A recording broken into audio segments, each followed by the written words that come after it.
जाजपुर जिला बरी रे थिबा एक स्नातक महाविद्यालय जड़े छात्री को अध्यापक हस्ताक्षर अभियोग घटना। आज बरी बीजेडी एक प्रतिनिधि दल बरी रामचंद्रपुर थाना अधिकारी को भेटी तुरंत अभियुक्त को गिरफ करने दाबी करिसेंति। जदि आगामी 24 घंटा भितर पुलिस प्रशासन घटना संपृक्त थिबा अभियुक्त को गिरफ न करे ताले बीजेडी पक्षरु थाना घेराव करने को सेमाने चेतावनी दैछंति।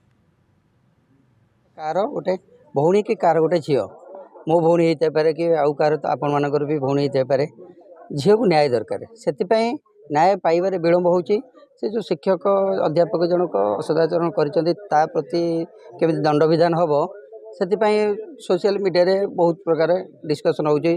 जे कि आमे लोक प्रतिनिधि आमे भी से प्रश्नवाची होचु एथि जे कि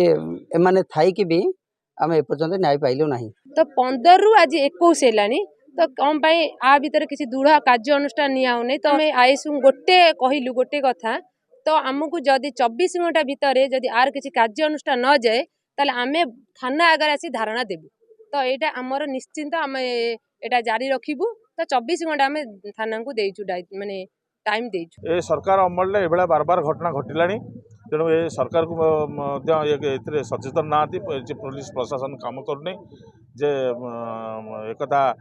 सरकारी स्तर में दायित्वबोध ज्ञान बोध पुलिस ना सरकार ना एक संपर्क में तेणु आम चेते देवाई आसीचु आज जे प्रशासन को एवं सरकार को जदि एक कथा से उचित न्याय न मिले से झीटी की आम राजरास्ता को ले आमको लोक बरी दायित्व बरी आम लोक प्रतिनिधि हिसाब से अच्छु आमर दायित्व अच्छी तेणु आम से कथा आसीलु